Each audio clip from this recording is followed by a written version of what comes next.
Hi friends, మన ఛానల్ని first time చూస్తున్న వాళ్ళైతే సబ్స్క్రైబ్ చేసుకోండి, అలాగే లైక్ చేయండి. ఇంతకుముందు నేను పెట్టిన పెయింటింగ్ చాలా బాగా వచ్చింది, రెస్పాన్స్ కూడా మీరు చాలా బాగా ఇచ్చారు. అలాగే ఈ వీడియో కూడా మీరు అలాగే ఇస్తారని అనుకుంటున్నాను. మీ ఇంట్లోనే పెయింటింగ్ ఎలా చేసుకోవాలో ఈ వీడియోలో చూద్దాం. ముందుగా పెయింటింగ్ రాని వాళ్ళు కూడా ఈ వీడియో చూసి మీరు పెయింటింగ్ చేయొచ్చు, అంత ఈజీగా ఉంటుంది. మనకు పెయింటింగ్ వేసుకోవడానికి వీలుగా రింగ్ కానీ ఏదన్నా సపోర్ట్గా ప్యాడ్ కానీ ఏదన్నా పెట్టుకొని చేసుకోవచ్చు. మీరు ఏ క్లాత్ పైన అయితే వేసుకోవాలనుకుంటున్నారో ఆ క్లాత్ రింగ్కి ఫిట్ చేసుకోవాలి. ముందుగా మీకు పెయింటింగ్ చేయాలి అనుకుంటే డైరెక్ట్గా చేయొచ్చు, లేదంటే డిజైన్ వేయడానికి రాదు అంటే ట్రేసింగ్ పేపర్తో ట్రేసింగ్ చేసి పెయింటింగ్ చేయొచ్చు. ట్రేసింగ్ పేపర్ అంటే ఏంటో అనుకుంటున్నారు. ట్రేసింగ్ పేపర్ అంటే మనకు బ్యాంగిల్స్ బాక్స్లలో వస్తుంది కదా, ఆ పేపర్ కానీ స్వీట్ బాక్స్లలో స్వీట్స్ పైన పెట్టే పేపర్, ఆ పేపర్నే ట్రేసింగ్ పేపర్ అంటారు. మనకు సపరేట్గా బ్యాంగిల్ స్టోర్లలో కూడా దొరుకుతుంది. అలాగే బ్రషెస్ కూడా మనకు స్టేషనరీలో దొరుకుతాయి, ఇప్పుడు బ్యాంగిల్ షాప్లలో కూడా సేల్ చేస్తున్నారు. నేను ఈ బటర్ఫ్లైకి వాడిన colours blue, white and black colour వాడాను. లాస్ట్లో గోల్డ్ ఫినిషింగ్ కూడా ఇచ్చాను. ఫస్ట్ బ్లాక్ కలర్తో మనం మిడిల్లో బటర్ఫ్లైకి బ్లాక్ కలర్ వేసాను.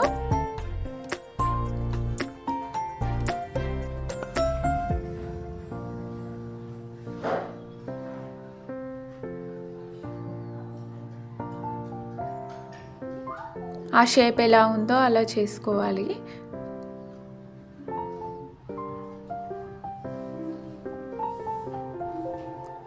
ట్రేసింగ్ పేపర్ లేకపోతే మీరు మామూలుగా హ్యాండ్తో డైరెక్ట్గా వేయడానికి వస్తే వీలుగా మీరు డైరెక్ట్గా కూడా వేసుకోవచ్చు. దానిపైన నెక్స్ట్ షేడింగ్ రావడానికి మిడిల్లో వైట్ కలర్ వేసాను.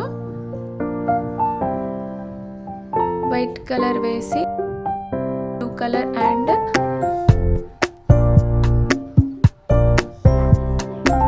కలర్ ఎక్కువ తీసుకొని లాస్ట్ ఎడ్జ్లో బ్లాక్ కొంచెం తీసుకున్నాను. దాని ఎండింగ్లో మనకి బ్లాక్ కలర్ అనేది షేడింగ్, డబల్ షేడింగ్ వస్తుంది.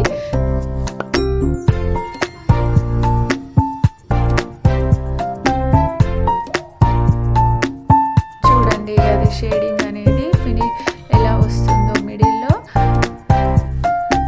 వైట్ వేసినందుకు బటర్ఫ్లై డిఫరెన్స్ అనేది తెలుస్తుంది.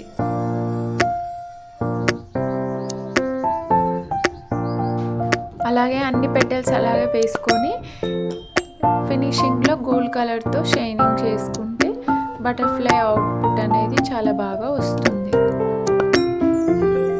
వీడియో ఎండింగ్ వరకు చూడండి. నేను బటర్ఫ్లై ఎలా వేసాను, దానికి గోల్డ్ కలర్తో అవుట్లైన్ ఎలా వేసానో మీకు తెలుస్తుంది.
అన్ని బటర్ఫ్లైస్ కంప్లీట్ అయిన తర్వాత ఎలా ఉన్నాయో మీరే చూడండి. మీకు కనుక నచ్చినట్టయితే సబ్స్క్రైబ్ చేసి లైక్ చేయండి, కామెంట్